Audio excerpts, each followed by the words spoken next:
ভুয়া মামলা দিয়ে লোকজনকে ধরে নিয়ে গিয়েছে। তারপরে সাংবাদিকের মানে জ্যেষ্ঠ সাংবাদিক এমন কয়েকজনকে তারা বিভিন্ন জায়গা থেকে জিজ্ঞাসাবাদের নামে থানায় নিয়ে তারপর আটক করেছে ভুয়া মামলা দিয়ে। অথবা সংবিধান নিয়ে আলোচনা হবে, যেখানে আলী রিয়াজ যে সংবিধান নিয়ে আলোচনা করে ওই একই আলোচনা রিপোর্টার্স ইউনিটিতে হবে, সেটার জন্য লোকজনকে ধরে নিয়ে গেছে, যে সংবিধান নিয়ে কথা বলা এক ধরনের ষড়যন্ত্র। সেই একই অন্তর্বর্তী সরকার এই যে এনসিপির অফিসের সামনে ককটেল ফুটেছে, একটা তদন্ত করে নাই ঠিক মতো, দোষীদেরকে খুঁজে বের করে নাই, এবং যেখানে ককটেল ফুটেছে কে ফুটালো এটা তো ন্যায্য মামলা হতো, তাই না? সেটা করার চেষ্টাও করে নাই। এবং সব জায়গাতে সিসি ক্যামেরার ফুটেজ পায়, কিন্তু এনসিপির অফিসের সামনে একাধিকবার ককটেল ফুটেছে, কোনো সিসি ক্যামেরার ফুটেজ পাওয়া যায় নাই। তো এইসব রহস্যজনক বিষয় বলি আমাদের জি রাজনীতিতে থেকেই গেল। এবং ভোটার হিসেবে আমার মাঝে মাঝে নিজেকে প্রতারিত মনে হয়। মনে হয় যে আমাদেরকে পরিবর্তনের কথা বলে তারা আসলে ঔষধের বোতল বদল করে বহু বছরের পুরনো মিক্সচার আমাদেরকে আবার গিলাচ্ছে। জি। তো আপনি যেটা বললেন যে আপনার আপনার কথার মধ্যে এক ধরনের ইঙ্গিত আছে যে কে মেরেছে, কেন খোঁজা হয়নি কেন। কিন্তু একটা বিষয় ইন্টারেস্টিং, যে তারা কিন্তু এক একজনের উপর এক এক সময় দায় চাপাইয়াছে। এর আগে দায় চাপিয়েছে আওয়ামী লীগের উপর, এখন দায় চাপাচ্ছে বিএনপির উপর। তো তারা কি আসলে আগামী রাজনীতি তাদের জন্য খুব সহজ হবে? এরকম যদি সবাইকে তারা শত্রু বানায় ফেলায়, তাহলে তারা রাজনীতিটা করবে কিভাবে? একটা ছড়া আছে না, সুকুমার রায়ের, ছায়ার সাথে যুদ্ধ করে গাত্র হলে ব্যথা। এখন তারা বিএনপিকে দোষী করার চেষ্টা করছেন, কিন্তু আপনি আমাকে সাধারণ বুদ্ধিতে, আপনি এত বছরের সাংবাদিকতার ইতিহাস আপনার বা আপনার অভিজ্ঞতা, আপনি একটু যৌক্তিকভাবে চিন্তা করে দেখেন, সংসদে 6টা আসন পেয়েছে জামাতের কোলে চড়ে, তাদের সভায় ককটেল ফোটানোর মতো ইচ্ছা কেন হবে? আর যেখানে যে এলাকাতে এইটা হচ্ছে এই মিটিংটা, সে এলাকায় তাদের কোনো সংসদ সদস্য নাই। একজন নাকি দাঁড়িয়েছিল, সে হেরে গিয়েছে, যদিও সে দাবি করে আমি সবচেয়ে বেশি ভোট পেয়ে হেরেছি। মানে ব্যাপারটা এরকম যে আমি 31 পেয়ে ফেল করেছি, আমার চেয়ে অন্য যারা ফেল করেছে তারা কম কম পেয়েছে আমার চেয়ে, মানে ফেলের মধ্যে উনি ফার্স্ট, এরকম বলে একজন আছে, একজন মহিলা। তো এখন ওইখানে গিয়ে ধরেন কেউ ককটেল খরচ করবে, আমার তো মনে হয় এটা একটা অপচয়। মানে এই ককটেলের যে ডিব্বাটা আছে ওই ডিব্বাটা একটা অপচয়, ওই ডিব্বার মধ্যে জর্দা রাখলে কিংবা ধরেন পান সুপারি রাখলে বরং এটা বেটার হইতো আর কি। যেখানে তাদের কোনো শক্তি নাই সেখানে তাদেরকে ঠেকানোর জন্য ককটেল খরচ করবে কেন কেউ? আচ্ছা, আমরা একটু অন্য একটা একটা প্রসঙ্গ বলি, যে জুলাই মাস তো আসলো।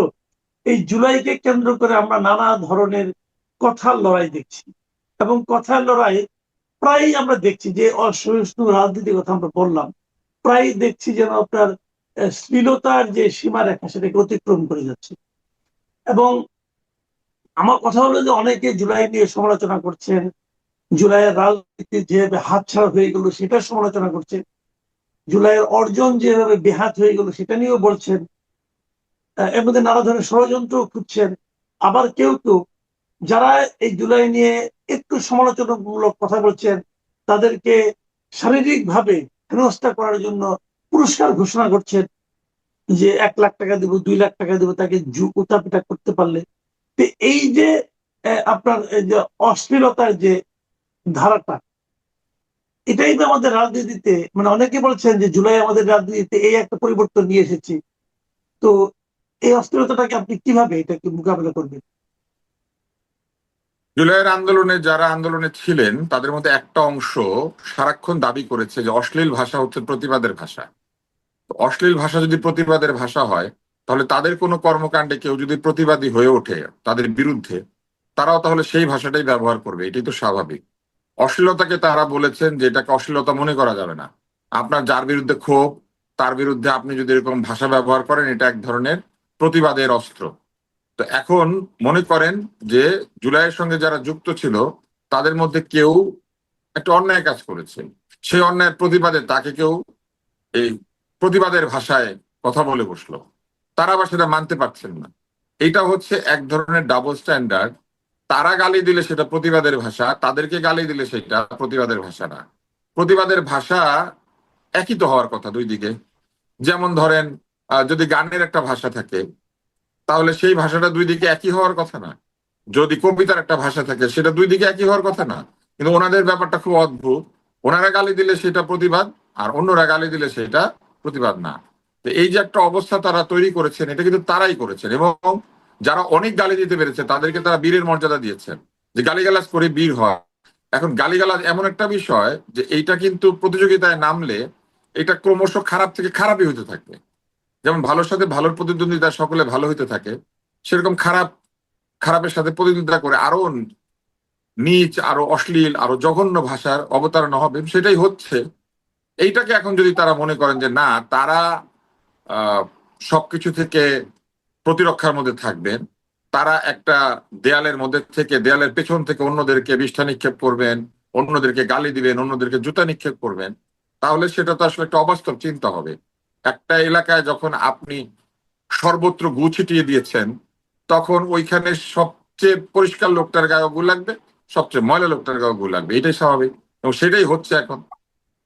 আরেকটা বিষয় খুব অদ্ভুত, সেটা হচ্ছে যে তারা পুরস্কার ঘোষণা করছেন।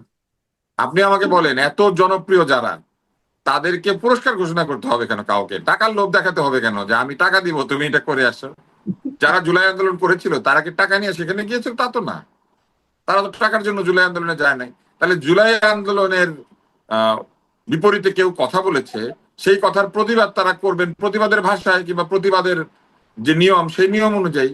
কিন্তু তাদেরকে বলতে হচ্ছে টাকা দিব গিয়া প্রতিবাদ করো। তাহলে টাকা কেন দিতে হবে? আর টাকাই যদি দিবেন, তাহলে একটা ছাত্র নেতা 2 লক্ষ টাকা কোত্থেকে পায়? এই 2 লক্ষ টাকা সেই কাজে না দিয়ে বরং একটা ভালো কাজে দিত, তাই না? এই 2 লক্ষ টাকা সে কোত্থেকে পেয়েছে, কোথা থেকে পাবে? একটা বিষয় মনে রাখতে হবে, যে একটা পুরস্কার ঘোষণা করতে পারে 2 লক্ষ টাকার, তার পকেটে অন্তত এর চেয়ে 5-10 গুণ বেশি টাকা থাকতে তো হবে। একটা সাধারণ লোক যখন একটা গিফট কিনে দেয়, কাউকে একটা উপহার দেয়, পকেটে অন্তত 10,000 টাকা থাকলে সে 5,000 টাকার গিফট কিনতে পারে। তো সেই অর্থে আমরা চিন্তা করতে পারি যে তার নিশ্চয়ই 2 লক্ষ টাকা সে দিবে বলেছে, অন্তত 4 লক্ষ টাকা আছে। এখন এটা আমার জানার ইচ্ছা যে 4 লক্ষ টাকা আয় করে কি খুব সোজা? বাংলাদেশে 1 বছরে 4 লক্ষ টাকা আয় করবে যে তার কর মাফ করা হয়েছে। মানে বাংলাদেশের অধিকাংশ লোক 4 লক্ষ টাকার নিচে আয় করে, আর এই লোক 2 লাখ টাকা দিয়ে দিচ্ছে এখনই, আয়কর দেয়। এটা আমার খুব জানার ইচ্ছা। আচ্ছা, আমরা একটু অন্য প্রসঙ্গে যাই। এটা গত নাকি বাপের দুদিন টাকা দিচ্ছে, মায়ের টাকা দিচ্ছে? তাদের বাপ মা যদি তার ছেলেকে এত টাকা দেয়, আমি তাদের কাছে অনুরোধ করবো যে অনেক ভালো মানুষ আছে, তারা কষ্টে আছে, তাদেরকে বরং আপনার এই টাকাটা দেন। আপনার ছেলেকে দিলে তো একে তাকে এরকম উপহার বা পুরস্কার ঘোষণা করে 2 লাখ করে দিয়ে ফেলবে। তার চেয়ে বরং টাকাটা ভালো কোথাও দিয়ে আসেন, ছেলেকে দিয়েন না। আর ছেলে যদি এত টাকা আয় করে, তাহলে অবশ্যই আমরা ধরে নিচ্ছি সে প্রচুর আয় করে, কারণ কোনো এক মাসে সে 2 লাখ টাকা দিয়ে ফেলতে পারলে বছরে অন্তত তার না বেচা, এটা তো একটা চলমান প্রক্রিয়া। না, আমরা দেখছি যে ধরেন এটা একটা মানে একটা কৌশলী অবস্থান নিচ্ছে কিছু কিছু সংবাদ মাধ্যম, মিডিয়া, যে মানে যেন তারেক রহমানের এই সরকারকে তারা আরেকটু মানে কি বলবো এটাকে ক্ষতিগ্রস্ত করতে পারে সাধারণ মানুষের কাছে। এবং আমাদের কথা প্রসঙ্গে কমেন্টসেও আপনার মানুষ কিন্তু এই প্রসঙ্গটা আনছে যে ওনার সম্পদ কিভাবে বাড়লো। মানে একটা একটা ন্যাশনাল মিডিয়া যখন একটা জিনিস ছেড়ে দেয়, আংশিকভাবে ছেড়ে দেয়, কারণ এই 4 মাসে 5 মাসে আপনার মানে এত সম্পদ বাড়ার মতো প্রজেক্টই তো সরকারের হয়নি এখনো, তাই না? জি জি জি, আমি সেই কথাটাই বোঝানোর চেষ্টা করছি। শুধু এটাই নয়, আরেকটা জিনিস দেখবেন যে বিভিন্ন মিডিয়াতে বলা হচ্ছে যে সবচেয়ে বেশি বরাদ্দ বগুড়া জেলায় গিয়েছে, এবং বগুড়াকে আমরা গোপালগঞ্জ বানানোর চেষ্টা করছি। আমি সংসদে তথ্য উপাত্ত দিয়ে এই অসত্য তথ্যকে আমি প্রমাণ করেছি যে বগুড়ার বরাদ্দ সর্বোচ্চ বেশি যায়নি, কোন কোন জেলায় গিয়েছে আমি সেটাও বলেছি। এটাও একটা মাননীয় প্রধানমন্ত্রীকে অ্যাটাক করা হয়েছে, যেহেতু উনি বগুড়ার প্রধানমন্ত্রী। আগের স্বৈরাচার সরকারের মতো বানানোর চেষ্টা করা হচ্ছে যে আমরা ইচ্ছাকৃতভাবে বগুড়া বরাদ্দ বেশি নিয়ে যাচ্ছি কিনা। আবার আংশিকভাবে বলা হচ্ছে যে আমি নিজস্ব ব্যবহারের জন্য হেলিপ্যাড নির্মাণ করছি। আসলে প্রত্যেক উপজেলায় আপনারা জানেন যে স্বৈরাচার এরশাদের সময় ত্রাণ সামগ্রী জরুরি ভিত্তিতে নিয়ে যাওয়ার জন্য প্রত্যেক উপজেলা হেডকোয়ার্টারে একটা করে হেলিপ্যাড পুরাতন রয়েছে। ওই হেলিপ্যাডটা আবার আমরা নতুন করে সংস্কার করছি, যে যেখানে জরুরি অবতরণ যেন হেলিকপ্টার করতে পারে, ত্রাণ সামগ্রী পৌঁছতে পারে, বা ইমার্জেন্সি কোনো রুগী যদি এয়ার অ্যাম্বুলেন্স হেলিকপ্টার যদি ঢাকা আসতে চায়, তারা যেন ব্যবহার করতে পারে। এবং আমি যে হেলিকপ্টারটি নির্মাণ করেছি, এটা সৎ ব্যবহার আগামীকাল থেকেই শুরু হচ্ছে। সেনাপ্রধান গিয়ে ওখানে হেলিকপ্টারে নামবেন, এবং ওখানে বর্ষাকালীন সেনাবাহিনীর একটি মহড়া চলছে আমার উপজেলায়, শিখগঞ্জ উপজেলা, সেটা পরিদর্শনে যাচ্ছেন। তাহলে এই যে মিথ্যা একটা প্রচার করা হচ্ছে যে আমার ব্যবহারের জন্য হেলিকপ্টার বানানো হয়েছে, হেলিপ্যাড বানানো হয়েছে, যেটা সম্পূর্ণ একটি অসত্য তথ্য দেওয়া হয়েছে। এবং উন্নয়নের ক্ষেত্রেও বলা হচ্ছে যে বেশি বরাদ্দ। আসলে বগুড়া জেলা তো আপনি নিজেও জানেন, দীর্ঘদিন যাবৎ বাংলাদেশে থেকে সাংবাদিকতা করেছেন। 111 সরকারের পর বিগত 20 বছর শহীদ রাষ্ট্রপতি জিয়াউর রহমানের বাড়ি বগুড়া হবার কারণে, জনাব তারেক রহমানের বাড়ি বগুড়া হবার কারণে এবং বেগম খালেদা জিয়া বারবার বগুড়া থেকে নির্বাচিত হবার কারণে বগুড়া উন্নয়ন বঞ্চিত একটি জেলা, অবহেলিত একটি জেলা। সেই জেলার কোনো উন্নয়ন হয়নি এবং আমাদের বড় ধরনের কোনো অবকাঠামো হয়নি, কোনো মেগা প্রজেক্ট বগুড়াতে হয়নি। গ্রামীণ রাস্তাঘাটের অবস্থা খুবই খারাপ। আমি শুধু পার্লামেন্টে দাঁড়িয়ে এবং আজকেও আপনার মাধ্যমে সবাইকে বলতে চাই যে আমরা বগুড়াকে অন্য জেলার সঙ্গে তুলনা করতে চাই না। আমাদের আবদার এবং দাবি একটাই যে বিগত আওয়ামী লীগ সরকারের সময় 63 জেলাতেই বিনা ভোটের এমপি এবং মন্ত্রী ছিল, বগুড়া কোনো মন্ত্রী ছিল না, বগুড়ার কোনো উন্নয়ন হয়নি। আপনারা 63 জেলার সমমান উন্নয়নটা বগুড়া আমাদের করে দেন, এরপর আমরা বাকি 63 জেলার সঙ্গে আমরা সমান তালে এগিয়ে যেতে চাই। এইটুকুই আমাদের চাওয়া, এইটুকুই আমাদের দাবি। না, তবে তবে মাননীয় মন্ত্রী যে মানে একেবারে বগুড়ার দিকে আবার সব নিয়ে গেলে সমস্যা হবে, এতদিন বঞ্চিত ছিলেন, কিন্তু আমার মনে হয় যে তারপরে একটু সিস্টেমেটিক ওয়েতে গেলে ভালো হবে। না হলে প্রধানমন্ত্রী নিজস্ব জেলা হিসেবে এটাকে নানাভাবে এটাকে প্রজেক্ট করা হবে। বাট আপনি যা বলছেন, ধরেন কিছু এর মধ্যে কিছু অতি অসামঞ্জস্য আমি লক্ষ্য করেছি, যেটা নিয়ে আমি নিজেও লিখেছি আমার ফেসবুক পোস্টে, যে প্রধানমন্ত্রীর বগুড়া সফরের সময় লাল কার্পেটের মতো 10 লাখ টাকার ইট বিছানো হলো, আবার ইট তুলে নিয়ে যাওয়া হলো। তো এই যে কাজগুলো হচ্ছে আর কি, এই জায়গাগুলো আমার মনে হয় যে চেক দেওয়া উচিত। এই যে বিষয়টার সাথে আমি কোনো সম্পর্কই আমার নাই, অথচ ওটা নিয়ে নিউজ করা হলো যে প্রধানমন্ত্রীর ওপর ভর করে প্রতিমন্ত্রীর দুর্নীতি। আসলে ওই কাজটা তো মাননীয় প্রধানমন্ত্রীর কর্মসূচি সম্বন্ধে আপনার খুবই ভালো ধারণা আছে। মাননীয় প্রধানমন্ত্রী যখন কোনো এলাকায় কর্মসূচিতে যান, পুরো বিষয়টা মনিটরিং করেন জেলা প্রশাসন। মাননীয় প্রধানমন্ত্রীর কর্মসূচি সমাপ্ত হবার পরে ঠিকাদার যখন 86 লক্ষ টাকার কাজ শুরু করতে গিয়েছে, তখন ওই ইটগুলি তুলে নিয়ে যার কাছ থেকে নিয়েছিল ভাড়া তাকে ফেরত দিয়েছে এবং সেখানে আবার নতুন করে কাজ শুরু হয়ে গেছে, অলরেডি WBM হয়ে গেছে, কিছুদিনের মধ্যে কার্পেটিং হবে। কিন্তু এই যে একটা অসত্য জিনিস, যে ঘটনার সাথে যে কাজের সাথে আমার বিন্দু মাত্র সম্পৃক্ততা নাই, অথচ সেখানে বলা হলো যে প্রধানমন্ত্রী কর্মসূচিকে কেন্দ্র করে প্রতিমন্ত্রীর দুর্নীতি। জি, মানে এটা তো আছে, এটা তো আপনাদেরকে মানে ডাউন প্লে করার জন্য অনেক রকমের খেলা হয়, কিন্তু ধরেন তারপরও 10 লক্ষ টাকা হয়তো রাষ্ট্রীয় বিষয়ে খুব বেশি টাকা না, কিন্তু ধরেন এটা এখন অপচয় আমি বলবো, কারণ প্রধানমন্ত্রী যেভাবে এই ব্যাপারে আমি আপনার মাধ্যমে প্রশাসনকে সচেতন হওয়ার অনুরোধ করব, কারণ প্রশাসন যেন অতি উৎসাহী হয়ে মাননীয় প্রধানমন্ত্রী কর্মসূচি গুলোতে যাতে এরকম না করে। কারণ মাননীয় প্রধানমন্ত্রী নিজেই অনেক সাশ্রয়ী, উনি সরকারি গাড়ি ব্যবহার করেন না, সরকারি তেল নেন না, পতাকা ব্যবহার করেন না। ওনার প্রধানমন্ত্রী কার্যালয়ে 950 টাকার খাবার উনি 150 টাকায় নিয়ে আসছেন। আমি আপনার মাধ্যমে জানাতে চাই, আমি নিজেও কিন্তু সরকারি গাড়ি ব্যবহার করি না। আমি নিজে আমার নিজের গাড়ি ব্যবহার করি, আমি নিজের তেল ব্যবহার করি, নিজের ড্রাইভার ব্যবহার করি। যেহেতু মাননীয় প্রধানমন্ত্রী করেন না, এরকম আমার মতো আরো 5-7 জন মিনিস্টার রয়েছে, তারাও কিন্তু সরকারি পুল থেকে গাড়ি নেননি এবং সরকারি তেল এবং ড্রাইভার তারাও কিন্তু ব্যবহার করেন না।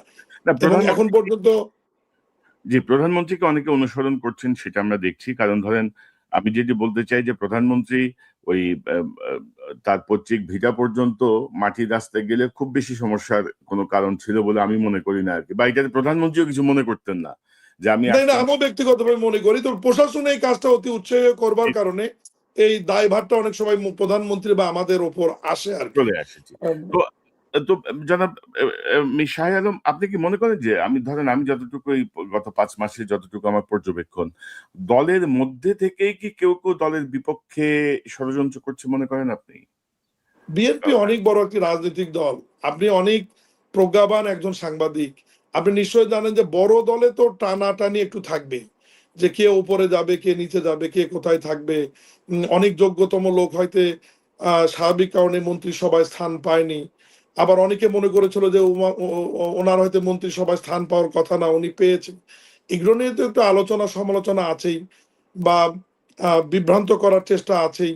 এগুলো তো বড় দলে একটু থাকবেই, কিন্তু শেষ বেলায় আমরা কিন্তু সবাই আবার দলের স্বার্থে দেশের স্বার্থে কিন্তু আমরা ঐক্যবদ্ধভাবেই আবার কাজ করছি এবং মাননীয় প্রধানমন্ত্রী সার্বক্ষণিক বিভিন্ন বিষয় নিয়ে আমাদেরকে মনিটরিং করে, উনি আমাদেরকে দায়িত্ব দেন, সেই দায়িত্বগুলো কিন্তু পালন করি।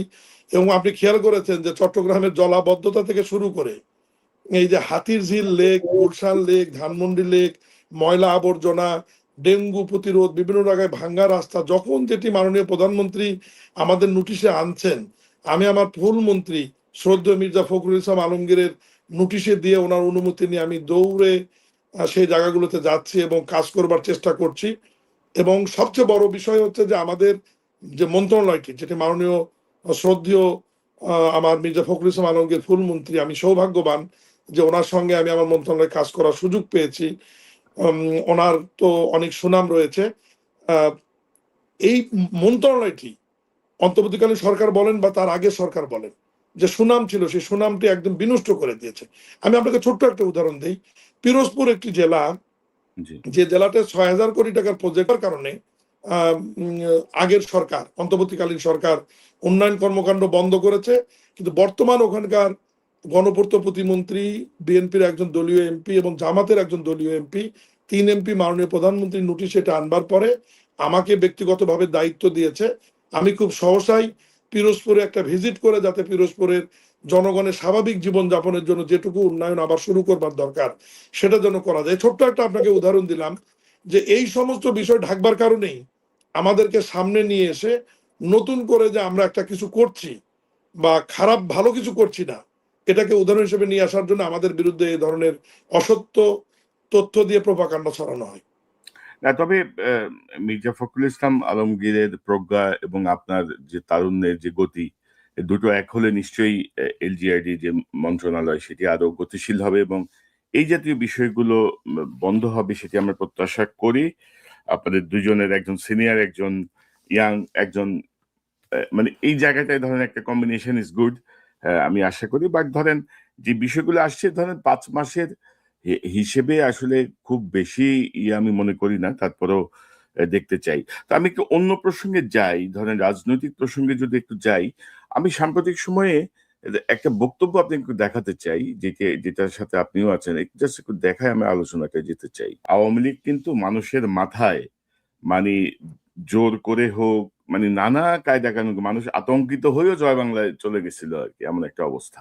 আমি আমি আমার বক্তব্যে এটাই বোঝানোর চেষ্টা করেছি যে আপনার একটা লিখিত বক্তব্য দেওয়ার পরেও মানুষের মাথা এবং মগজের মধ্যে এমন ভাবে এই জিনিসটা তারা ঢুকিয়ে দিয়েছে যে উনি যাওয়ার সময় ওই শব্দটা ব্যবহার করেছে, ওটাই আমি আমার বক্তব্যে উপস্থাপন করেছি। এখন ধরেন আওয়ামী লীগের ব্যাপারে আমরা বিএনপির মধ্যে এক ধরনের নমনীয়তা দেখছি। মানে কেউ কেউ তো বলার চেষ্টাই করছেন যে আওয়ামী লীগের রাজনীতি করা উচিত, কেউ কেউ তো বলছেন যে তাদের ফিরে আসা উচিত, মডিফাইড আওয়ামী লীগের একটা ধারণা আমরা পেয়েছিলাম। তো এই জায়গাগুলো মানে ধরেন আর বিশেষত ধরেন মিডিয়া, শিল্পী সমাজ, সুশীল সমাজ, মানে এই যে সফট করে কিন্তু আওয়ামী লীগ তাদের ন্যারেটিভস নিয়ে আবারও কিন্তু কাজ করছে এবং আনফর্চুনেটলি গত 5 মাসে কিন্তু মিডিয়াতে আপনারা কোনো কাজই করেন নাই। মিডিয়া কিন্তু মিডিয়ার মতো বহাল, জাস্ট ভোল পাল্টায় রাখছে। তো সেই জায়গাটা আপনি কি মনে করেন, মানে আওয়ামী লীগের ব্যাপারে আসলে আপনাদের অবস্থানটা কি? মিডিয়ার ব্যাপারে আমি যেটা বলবো যে বিএনপির যে আমাদের নির্বাচনী ইস্তাহার, সেখানে বিনোদন থাক, মিডিয়ার কণ্ঠরোধ না হোক, মিডিয়া সত্য মানুষের সামনে তুলে ধরুক। আর আওয়ামী লীগের ব্যাপারে মাননীয় প্রধানমন্ত্রী জনাব তারেক রহমানের নেতৃত্বে আমি দলের গুরুত্বপূর্ণ কোনো পদে নেই, আমি একদম তৃণমূল থেকে উঠে আসা একজন বিএনপির কর্মী এবং আপনার মাধ্যমে আমি জানাতে চাই যে আমি এমপি নির্বাচিত হওয়ার পর পর্যন্ত কিন্তু উপজেলা বিএনপির সভাপতি ছিলাম। আমি মন্ত্রী শপথ নেওয়ার 7 দিনের মাথায় আমি কিন্তু আমার উপজেলা বিএনপি সভাপতির পদ থেকে পদত্যাগ করে উদাহরণ তৈরি করেছি এবং সেখানে অন্য একজন কিন্তু দায়িত্ব রয়েছে। আমি কিন্তু দলের এখন কেউ না। তবে মন্ত্রী পরিষদ এবং মাননীয় প্রধানমন্ত্রীর কথাবার্তায় এবং মন্ত্রী পরিষদের আচরণে আমার কাছে যেটুকু পরিলক্ষিত হয়েছে যে আওয়ামী লীগ নিষিদ্ধর যে আইনটি রয়েছে এবং আওয়ামী লীগ নতুন করে রাজনীতি করে ফিরে আসবার যে বিভিন্ন রকমের কথা, এ ব্যাপারে মনে হয় যে বিএনপি কঠোর অবস্থানে আছে এবং আওয়ামী লীগকে কোনোভাবেই তাদের বিচার না হওয়া পর্যন্ত এবং তাদের প্রধান জাতির কাছে ওই রকম করে ক্ষমা না পাওয়া পর্যন্ত এবং আওয়ামী লীগ যে অন্যায় অত্যাচার করেছে, এই জুলাই আগস্টে যে গুণ হত্যা করেছে, কোনোভাবেই তারেক রহমানের নেতৃত্বাধীন এই বিএনপি সরকার আওয়ামী লীগকে বৈধতা দেবে না এবং আওয়ামী লীগকে রাজনীতিতে ফিরে আসার কোনো সুযোগ দিবে বলে আমি বিশ্বাস করি না। জি, আমরাও সেটি বিশ্বাস করতে চাই, কারণ ধরেন এই পরিমাণ গণহত্যা গুম খুনের পরে আহ, এই এই দল এই দলের প্রতি সহানুভূতিশীল যারা, তাদের প্রতি সাধারণ মানুষ ক্ষুব্ধ হয়ে যাওয়ার কথা। কারণ এই যে গণ অভ্যুত্থানটা হয়েছে, যে বিপ্লবটা হয়েছে, এটা ছাত্র জনতা সাধারণ মানুষের স্বতঃস্ফূর্ত গণ অভ্যুত্থান। তো আপনারা ধরেন আপনাদের প্রধানমন্ত্রীর বক্তব্য একরকম, আপনাদের দলের কেউ কেউ মানে জুলাই গণভোট, সংবিধান সংশোধন, এই জায়গাগুলো নিয়ে এক ধরনের বিতর্ক সৃষ্টি করছেন আপনারা আননেসেসারি। মানে জুলাই নিয়ে আসলে অবস্থান কি বিএনপি, মানে কি মনে করেন আপনি? জুলাই সনদে তো সংসদে মাননীয় প্রধানমন্ত্রী বলেছেন, সংসদে তা ঘোষণা দিয়েছেন যে জুলাই সনদ, জুলাই চার্টারে বিএনপি যেটা স্বাক্ষর করেছে, এই স্বাক্ষরিত জুলাই সনদটি বিএনপি নির্বাচনী ইস্তেহার এবং জুলাই সনদ দুটোকে সমন্বয় করে বিরোধী দল এবং সরকারি দল ঐক্যবদ্ধভাবে একটি স্থায়ী সংবিধান সংশোধন করতে চাই, আমি এইটুকুই জানি। এবং এইটা নিয়েই এখন পর্যন্ত সংবিধান সংশোধন কমিটি হয়নি, বিকজ বিরোধী দল থেকে এখনো নামগুলো সম্ভবত চিফ হুইপের কাছে জমা দেওয়া হয়নি।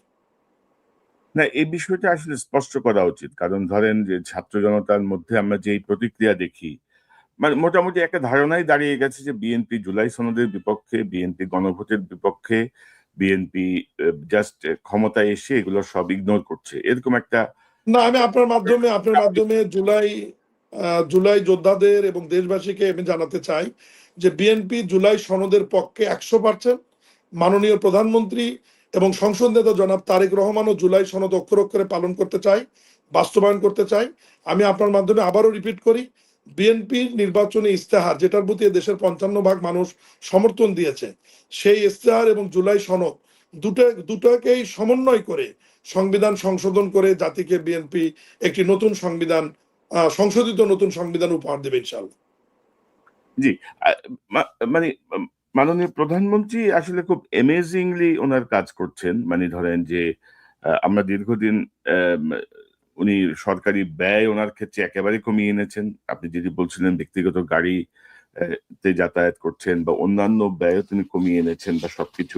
ওনার বিদেশ সফরটাও খেয়াল করেছেন যে আগে প্রথম বিদেশ সফরে আপনি দেখেছেন যে মাত্র কয়েকজন, গুটি কয়েক উনি নিয়ে বিদেশ সফর করেছেন, কিন্তু আগের সময়গুলোতে আমরা দেখেছি 160-70 পুরো বিমান ভরে দেশের বাইরে যাওয়া হতো।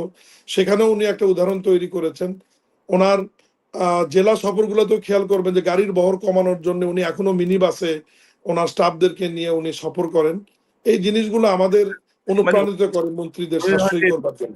উনি ধরেন যে অতীতের যে নিরাপত্তা বা এই যে ঝিকঝাক ছিল, এগুলা এই শো অফ ছিল, শো অফ তিনি কমিয়ে এনেছেন। এবং পাশাপাশি যেটা আমরা দেখছি যে উনি প্রতিহিংসা নয়, আমি চাইলে করতে পারি, করব না। তো এটার সাথে একমত কিনা? কারণ আমি অনেকের যে প্রতিক্রিয়া পেয়েছি যে প্রতিহিংসা ন্যায় বিচার তো এক জিনিস না। এখন এই যে পরিবারটা গুমের শিকার হলো, যে পরিবারটা নির্যাতিত হলো, যে পরিবারটা দখলের শিকার হলো, যে পরিবারের প্রতি হাসিনার সরকারের এবং তার দলের লোকজনের, আমি আপনাদের ভুল বোঝাবুঝির একটু অবসান ঘটাই।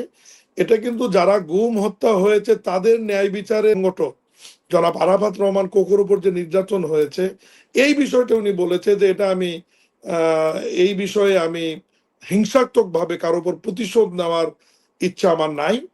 উনি কয়েকদিন আগেও বলেছে যে আমার বাবা যদি বেঁচে থাকতো, আমার মা যদি বেঁচে থাকতো, তারাও হয়তো বলতো যে তুমি এটা নিয়ে আর বাড়াবাড়ি করো না, তুমি স্বাভাবিকভাবে চলো। আমি ওনার বক্তব্যে যেটুকু শুনেছি বা ওনার কথাতে যেটুকু, আরেকটি যেটা আমি বলি যে দেখেন, মাননীয় প্রধানমন্ত্রী শুধু আমাদের জন্য না, বিরোধী দলের প্রতিও কিন্তু উনি অনেক সহানুভূতিশীল। সংসদের বাজেট বক্তৃতায় বিরোধী দলের নেতা তার সুন্দর বক্তব্যে যখন উপস্থাপন করলেন যে আমার নির্বাচন এলাকার দায়িত্বটি আমি মাননীয় সংসদ নেতা প্রধানমন্ত্রীর উপর ছেড়ে দিতে চাই, ঠিক তার কাউন্টার বাজেট বক্তৃতায় আবার সংসদ নেতা মাননীয় প্রধানমন্ত্রী তারেক রহমানও বললেন যে আপনার সংসদীয় নির্বাচন এলাকার দায়িত্বটি আমি নিলাম উন্নয়নের জন্য। ঠিক তার পরের দিনই মাননীয় প্রধানমন্ত্রী আমাকে ব্যক্তিগতভাবে ডেকে অনুশাসন জারি করলেন যে আপনি বিরোধী নেতার সঙ্গে সাক্ষাৎ করে তার নির্বাচনী এলাকা সফর করবেন এবং ওখানে কি করার প্রয়োজন আপনারা করবেন। আপনারা বোধহয় মিডিয়াতে দেখেছেন যে আমি ঠিক আর একদিন পরেই মাননীয় বিরোধী দলীয় নেতা শ্রদ্ধেয় ডাক্তার শফিকুর রহমান সহ ঢাকা 15 তার নির্বাচনী এলাকায় গিয়েছি এবং রাস্তাঘাট ব্রিজ কোথায় কি প্রয়োজন, বিদ্যুৎ, গ্যাস, পানি ঘুরে ঘুরে দেখেছি, পুরো টিম সহ কিন্তু গিয়েছি। এবং উল্লেখ করতে চাই যে তার যে প্রতিদ্বন্দ্বী ছিল আমাদের বিএনপির বর্তমান উত্তরের প্রশাসক, তার নামও শফিকুর রহমান খান মিল্টন, সেও কিন্তু আমাদের সফরে ছিল। এবং ঐক্যবদ্ধভাবে যাতে ওই এলাকার আমরা উন্নয়নটা করতে পারি মাননীয় প্রধানমন্ত্রীর অনুশাসন অনুযায়ী, সে ব্যাপারে আমরা মন্ত্রণালয় থেকে প্রয়োজনীয় পদক্ষেপ নিয়েছি, দিক নির্দেশনা দিয়েছি। এবং আগামীকালও মাননীয় বিরোধী দলীয় নেতার ওখানে আমি সহ দায়িত্বশীলদের আরেকটি বৈঠক আছে, যে উনি সহ ওনার এমপিদের নির্বাচনী এলাকাগুলোতে মাননীয় প্রধানমন্ত্রী নির্দেশনা দিয়েছেন যে যারা জনগণের ভোটে নির্বাচিত হয়েছে কেউ যেন বঞ্চিত না হয়। না, সেটি ঠিক আছে, মানে প্রধানমন্ত্রী সবকিছু একটা সুবন্টন করার চেষ্টা করছেন, এটি আমরা পর্যবেক্ষণ করছি। কিন্তু ধরেন সংসদে সরকারি দল বিরোধী দলের সাথে একটা হৃদ্যতাপূর্ণ সম্পর্ক আমরা দেখছি, যে বিরোধী দলও সরকারকে অ্যাপ্রিসিয়েট করছে, সরকারও অ্যাপ্রিসিয়েট, মানে প্রধানমন্ত্রী বিশেষত অ্যাপ্রিসিয়েট করছেন। তো এটা একটা নতুন ধরনের সংস্কৃতি চালু হচ্ছে বাংলাদেশে। কিন্তু রাজনীতির মাঠে আমরা দেখছি যে ছাত্রদল শিবির মারামারি করছে, এনসিপি ছাত্রদল শিবির মিলে আরেক ভেজাল চলতেছে। এর মধ্যে কি এই জায়গাটা কি আপনারা নিয়ন্ত্রণের কথা কি ভাবছেন না? মানে ধরেন যে সংসদের যে সম্প্রীতি, রাজপথে কিন্তু উভয় কিন্তু মুখোমুখি সংঘর্ষ, এবং সেই জায়গাটায় কিন্তু আবার আওয়ামী লীগ ঢুকে যাচ্ছে উভয় পক্ষেই, মানে তাদের ফায়দা নেওয়ার জন্য। আপনার কথাটা অত্যন্ত যুক্তিযুক্ত। আমি সাধারণ একজন বিএনপির কর্মী হিসেবে মনে করি যে আমাদের সংসদের পর্যায়ে বিরোধী দল এবং সরকারি দলের মধ্যে যদি দূরত্বটা বেড়ে যায়, তাহলে সেই ভয়ঙ্কর স্বৈরাচারী আওয়ামী লীগ তারা আবার এই সুযোগটা নিতে পারে। এবং এটা কারোর জন্যই, বিএনপি এবং জামাত সহ আমরা যারা বর্তমান সংসদে বা রাজনীতির মাঠে আওয়ামী লীগ ছাড়া যারা রয়েছে, এটা কারোর জন্যই মঙ্গল হবে না। এবং সেদিন আমি আমার ছোট্ট করে বলি, সেদিন বিরোধী দলীয় নেতার সঙ্গে যখন আমি তার নির্বাচন এলাকায় সফর করছিলাম, একই রিক্সায় উঠে যখন ঘুরছিলাম, উনিও কিন্তু এই কথাটি আমাকে বলছিলেন যে আমাদেরকে যে কোনো মূল্যে হোক ঐক্যবদ্ধ থাকতে হবে, কারণ আমাদের ঐক্যবদ্ধর উপরে নির্ভর করবে দেশের উন্নয়ন, দেশের সম্প্রীতি এবং আওয়ামী লীগের ফিরে না আসার যে অঙ্গীকারটা, এটা আমাদের ঐক্যবদ্ধর উপরে নির্ভর করে। উনি সেটাও কিন্তু আমাকে সেদিন গল্পে গল্পে বলছিলেন। জি, তো এখন আমি ধরেন আজকে থেকে ধরেন গতকাল পর্যন্ত সরকারের 140 দিন পার হয়েছে, মানে আপনাদের কর্মসূচি হচ্ছে 180 দিনের, মানে হাতে আছে আর 40 দিন, মানে 180 দিনের কর্মসূচির আর 40 দিন বাকি আছে। তো 40 দিন খুব সিগনিফিকেন্ট নাম্বার, কিন্তু বিশেষ করে ইসলামে 40 দিন মানুষ মারা যাওয়ার পরে 40 দিনের একটা দোয়া অনুষ্ঠানের আয়োজন করা হয়। 40 দিনের নামাজ পড়লে বলা হয় যে এটা সারা জীবনের জন্য অভ্যাস হয়ে যায়। 40টা একটা গুরুত্বপূর্ণ নাম্বার অ্যাকচুয়ালি। তো এই 40 দিনের মানে কি হতে পারে আর, মানে ধরেন যে আমরা আমি সবাই ক্যাবিনেটে 6টা মাস দেখেন, 6টা মাস সময় দেন, তো এই 140 দিনের অ্যাচিভমেন্ট কি, বা আর কি হতে পারে, মানে কি পরিবর্তন আসছে বা কি হতে পারে? আসলে দেখুন, আপনার মাধ্যমে আমি দেশবাসীকে বলতে চাই, স্বাস্থ্য খাত, আপনার বৃক্ষরোপণ, 20,000 কিলোমিটার খাল নদী পুনঃখনন, খেলাধুলা, ইমাম মসজিদ এবং অন্য ধর্ম উপাসনানীদের জন্য যে সম্মানী ভাতা, এগুলো কিন্তু আমরা পাইলট আকারে অলরেডি মাঠে গড়িয়েছে এবং এগুলো কিন্তু পাইলট আকারে কাজ শুরু হয়েছে। এবং এই বাজেটে আপনি উল্লেখযোগ্যভাবে খেয়াল করবেন, আমি যে কর্মসূচিগুলির কথা বললাম, এই কর্মসূচির অর্থ কিন্তু এই বাজেটে বরাদ্দ রাখা আছে। যেমন ফ্যামিলি কার্ডের জন্য 41 লক্ষ পরিবার এই অর্থ বছরে নারী প্রধান বা গৃহকর্ত্রীরা কার্ড পাবেন, 43,000 কৃষকরা কার্ড পাবেন, ক্রীড়াবিদ যারা রয়েছেন তারা কিন্তু সম্মানী ভাতার আওতায় আসবেন। আমাদের কিন্তু 5,000 খাল নদী খনন কিন্তু এই অর্থ বছরে আমরা করব। 5 কোটি বৃক্ষরোপণ কিন্তু আমরা করব। কর্মসংস্থানের যে টার্গেট আমরা নিয়েছি সেটা হয়তো ওইটুকু আমরা অ্যাচিভ করতে পারিনি, সফলতায় যেতে পারিনি, কিন্তু এটার চেষ্টা এখনো অব্যাহত আছে। স্বাস্থ্য সেক্টরে অলরেডি নিয়োগ বিজ্ঞপ্তি দেওয়া হয়েছে, সেখানেও কাজ চলছে। শিক্ষার ব্যাপারে বই পরিবর্তন, নতুন বই যেগুলো আসবে সেখানে অনেক কিছু পরিবর্তন আসবে।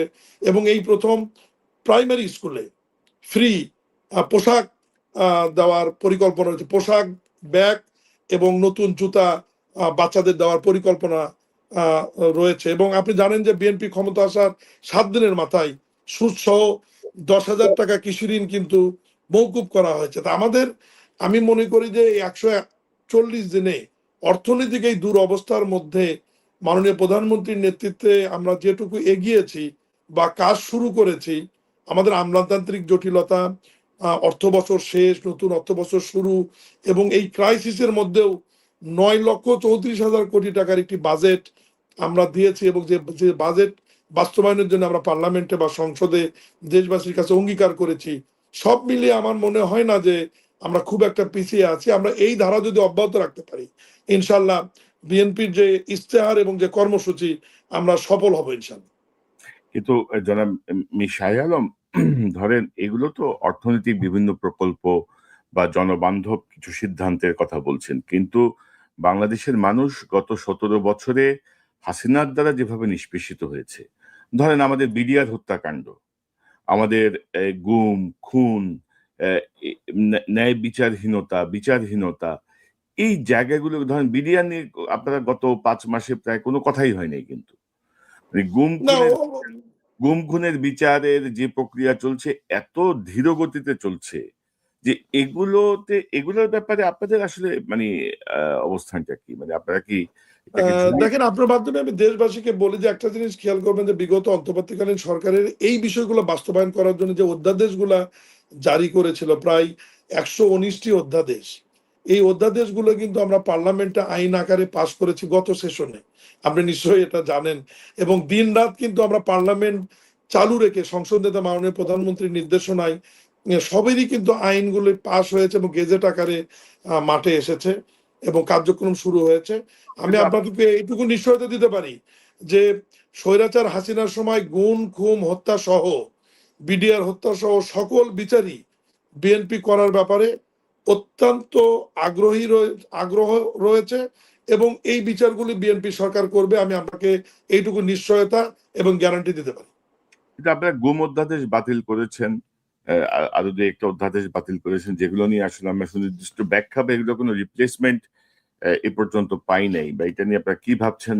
আসলে আমি এই লেভেল থেকে আমি এটা বলতে চাচ্ছি না, কারণ এটা যেহেতু বিএনপির আরো আইনমন্ত্রী সহ স্বরাষ্ট্রমন্ত্রী সহ উপরের যারা রয়েছেন তারা এই সিদ্ধান্তগুলি নিয়েছেন। আমার মনে হয় যে এই বিষয়ে আমার মন্তব্য করা ঠিক হবে না। জনাব মির শাহ আলম, আপনি প্রধানমন্ত্রীর বন্ধু না হলেও আপনি কিন্তু প্রভাবশালী একজন ব্যক্তি, মানে বর্তমান মন্ত্রিসভার একজন প্রভাবশালী ব্যক্তি হিসেবে আমরা জানি, এবং আপনি আসলেই প্রভাবশালী একজন ব্যক্তি।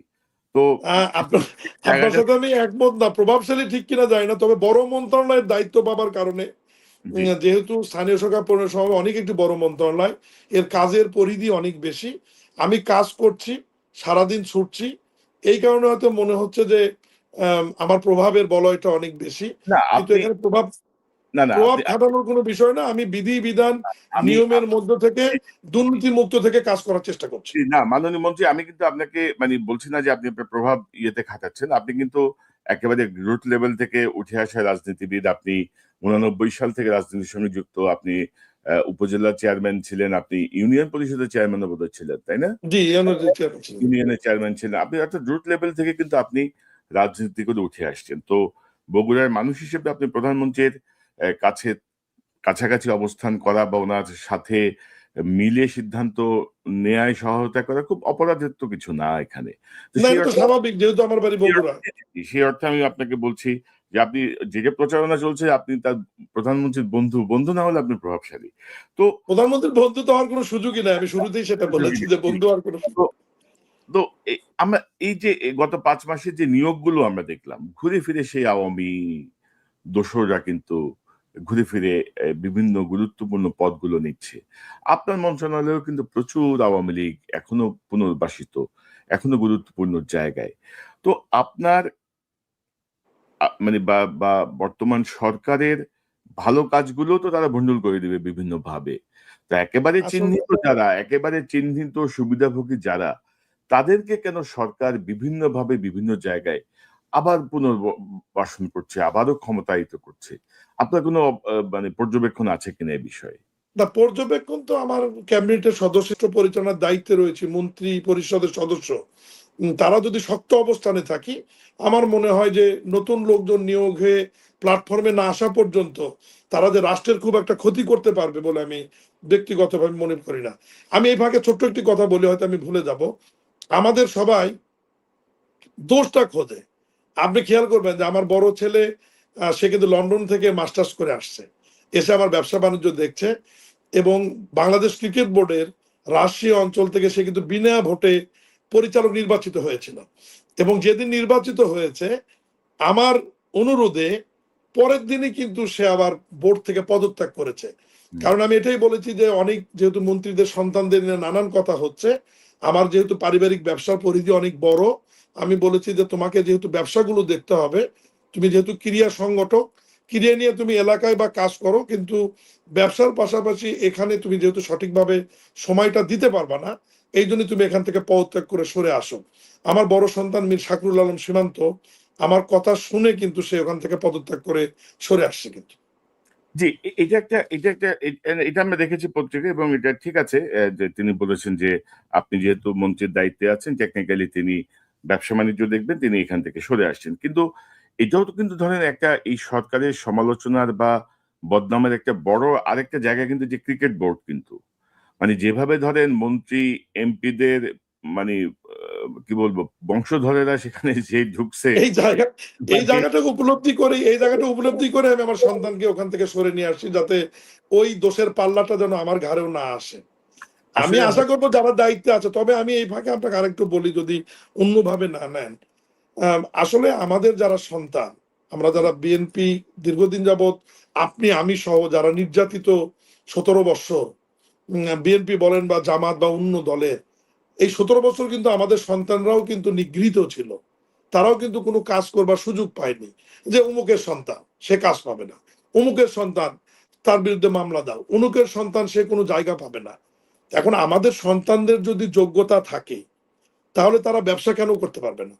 তারা এই ধরনের সামাজিক বা ক্রিয়া সংগঠনগুলোতে যদি যোগ্যতা থাকে, তাহলে সেখানে এই সময় যদি তারা সুযোগ না পায়, বিগত 17 বছরও আমাদের সন্তান হবার কারণে যোগ্যতা থাকার সময় সুযোগ পাবে না, এখন এসেও যদি আবার তারা সুযোগ না পায়, তাহলে আমাদের সন্তানরা তাদের যে ক্যারিয়ারটা, তাদের যে মেধাটা, তাদের যে যোগ্যতা, এটা তাহলে কখন তারা মানুষের সামনে আমি সমাজে। আমি আপনার সাথে একমত যে রাজনৈতিক পরিবারের সন্তানরাও আসলে ক্ষতিগ্রস্ত হয়, নির্যাতিত হয়, কিন্তু ধরেন যেই প্রক্রিয়ায় আসলে ক্রিকেট বোর্ডে মানে ক্ষমতাবান মানুষদের বংশধরদেরকে ঢোকানো হয়েছে, পরিবারের সদস্যদেরকে ঢোকানো হয়েছে, সেটি প্রধানমন্ত্রীর তারেক রহমান যেভাবে ভাবছেন তার সঙ্গে সাংঘর্ষিক, সেটি এইভাবে যায় না আর কি।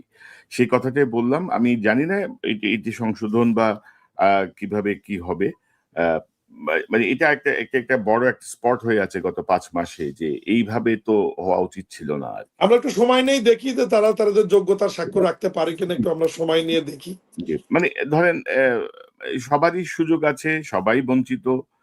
আবার ধরেন এই জায়গাটার মধ্যেও এক ধরনের ব্যালেন্স রাখা খুব জরুরি আর কি, আমি মনে করি। তো একটি বিষয় আমি আপনার সামনে আনতে চাই, আমি খুব বেশি লম্বা করবো না, আজকে আবার খেলাও আছে আর্জেন্টিনার বোধহয়। তো প্রধানমন্ত্রী যেভাবে ভাবছেন, প্রধানমন্ত্রী যে হিউমিলিটি দেখাচ্ছেন, যে নম্রতা দেখাচ্ছেন, যে সফটলি মানে সেই নেলসন ম্যান্ডেলার স্টাইলে মানে সবাইকে ক্ষমা করে দিয়ে নতুন ভাবে সবার আগে বাংলাদেশ নিয়ে যাচ্ছেন, প্রধানমন্ত্রীর এই ভাইবটা কি আপনাদের মন্ত্রিসভার সব সদস্য বা আপনাদের দলের নেতাকর্মীরা ঠিক বুঝতে পারছেন?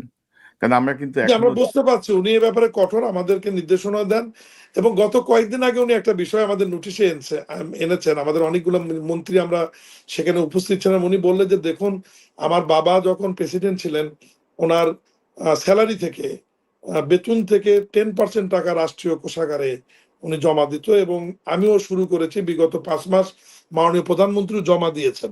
তো উনি আমাদের বলেছেন যে এটা আপনাদের ব্যাপার, আপনারা যদি ইচ্ছা করেন তাহলে এটা আপনারা অনুসরণ করতে পারেন। তা আমরা শোনার পর আমরা এটা আসলে জানতাম না যে বেতনের টাকা, আমি শুধুমাত্র তো বেতনটা নেই, তেলের টাকা বা অন্য খরচ নেই না। এটা শুনবার পর আমরা উৎসাহিত হয়েছে, এবং আমরা সবাই এক ব্যাকে আলহামদুলিল্লাহ বলেছি। এবং আমি আজকেই আমার বিগত 5 মাসের যে মূল বেতনের যে 10% যেটা আমরা রাষ্ট্রীয় কোষাগারে আমরা জমা দিয়েছি, এবং প্রত্যেক মাসে আমরা এটা দিব, যা সেটা একটা উদাহরণ তৈরি করবার জন্য আর কি।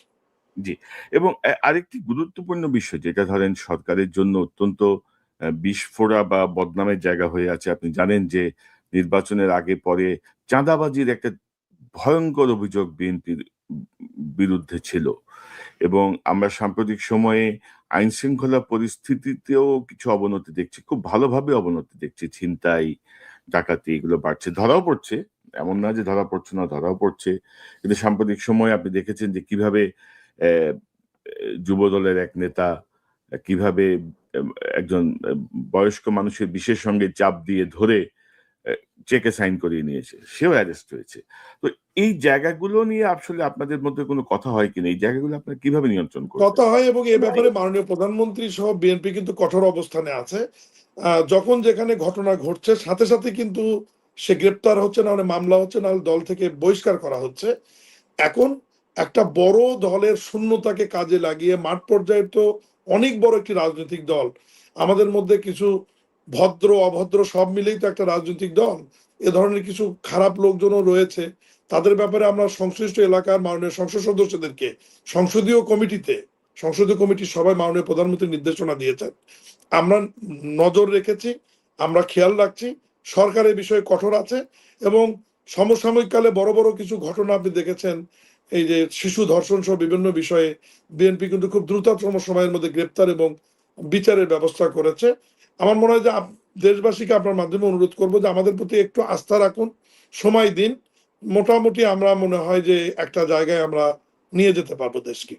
জি, জনাব মীর শাহ আলম, ধরেন আমরা যে বিষয়টা দেখলাম যে হাসিনা পালিয়ে যাওয়ার পর থেকে অন্তর্বর্তী সরকার বা এ পর্যন্ত মানে প্রায় 2 বছরে ধরেন সে সময় থানা লুট হয়েছে, প্রচুর অস্ত্র কিন্তু এখনো মিসিং, এবং অন্তর্বর্তী সরকারের সময় বলা হচ্ছিল যে একটা একটা সাঁড়াশি একটা অভিযান দরকার ছিল, যে অবৈধ অস্ত্র উদ্ধার বা সন্ত্রাসী গ্রেপ্তার, যেমন বেগম খালেদা জিয়া 2001 সালে অপারেশন ক্লিন হার্টের মতো একটা অপারেশন কিন্তু করেছিলেন জনশান্তি ফিরিয়ে আনার জন্য। তো এরকম কিছু কি আপনাদের মন্ত্রিসভায় ভাবা হয় বা হচ্ছে বা হবে, এরকম কোনো আভাস কি আপনার কাছে আছে? না, এ ব্যাপারে আমার তেমন কিছু জানা নাই, তবে এ ধরনের পরিবেশ পরিস্থিতি যদি তৈরি হয়, যেহেতু মাননীয় প্রধানমন্ত্রী দেশপ্রেমিক, উনি যেহেতু শহীদ রাষ্ট্রপতি জিয়াউর রহমান এবং শ্রদ্ধেয় দেশনেত্রী বেগম খালেদা জিয়ার সন্তান, ওনার তো দেশপ্রেমের কোনো বিন্দুমাত্র ঘাটতি নাই। দেশের মানুষের জন্য যদি এই ধরনের কঠোর সিদ্ধান্ত নেওয়ার প্রয়োজন হয়, মাননীয় প্রধানমন্ত্রী সংসদ নেতা জনাব তারেক রহমান নিশ্চয়ই নিবে বলে আমি ব্যক্তিগতভাবে মনে করি। জি, তো আমরা আমরা আমরা একেবারে শেষ দিকে আমি আবারও আপনার শুরুর দিকে বোধহয় আপনি স্থানীয় সরকার নিয়ে বোধহয় কিছু বলতে জি, জি, চেয়েছিলেন। জি, জি, জি, আমি আসছি ওইদিকে। তার আগে ধরেন এই প্রসঙ্গটা যাওয়ার আগে আমি আবারও আপনার মনোযোগ আকর্ষণ করবো। আপনি দেখছেন যে জুলাই মাসে জুলাই শহীদদেরকে নিয়ে আওয়ামী লীগ দ্বারা পরিপুষ্ট বিভিন্ন শিল্পী, বুদ্ধিজীবী, সাংবাদিক আজে বাজে কিভাবে কথা বলছে। তো এই জায়গাগুলো মিডিয়ার স্বাধীনতার মধ্যে কিন্তু পড়ে না।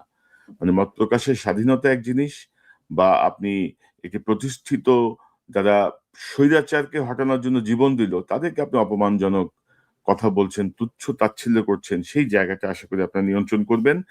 এবং স্থানীয় সরকার নির্বাচন নিয়ে আপনার সঙ্গে আমার কথা বলার একটা এজেন্ডা ছিল, আমি বলেছিলাম এই বিষয়টা নিয়ে জানতে চাইবে যে কবে নাগাদ আসলে বিএনপি স্থানীয় সরকারে যাবে। কারণ যেভাবে প্রশাসক বসিয়ে দেওয়া হয়েছে এটি নিয়ে অসন্তুষ্টি আছে বিভিন্ন পর্যায়ে।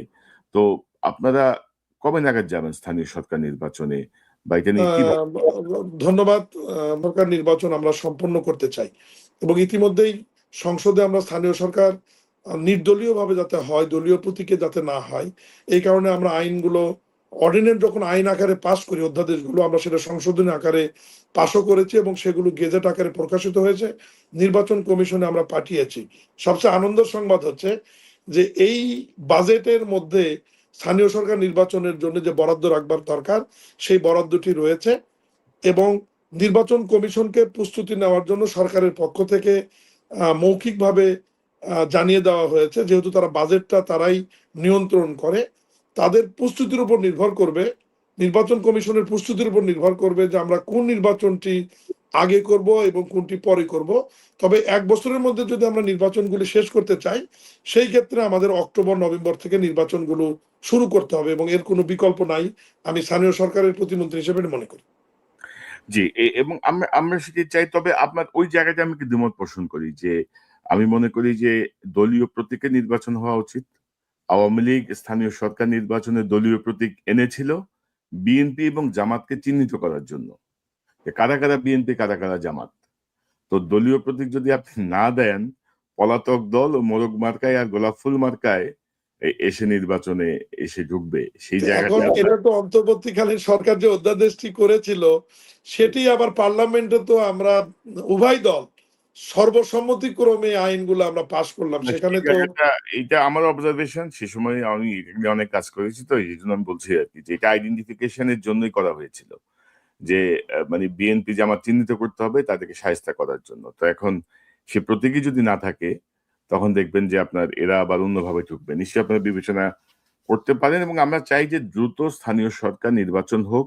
কারণ স্থানীয় পর্যায়ে ধরেন এই যে আপনাদের যে এতগুলো যে উদ্যোগ, কৃষক কার্ড, জি। ফ্যামিলি কার্ড বা সবকিছু এগুলো বিতরণ, এগুলোর বিষয়ে সমস্যা সমাধান বা প্রপার ব্যক্তির কাছে পৌঁছানো সবকিছুর জন্যই কিন্তু স্থানীয় সরকারের নির্বাচিত প্রতিনিধি থাকা খুব জরুরি। নিশ্চয়ই আপনারা সেভাবে এগিয়ে যাবেন, এটি আমি প্রত্যাশা করি।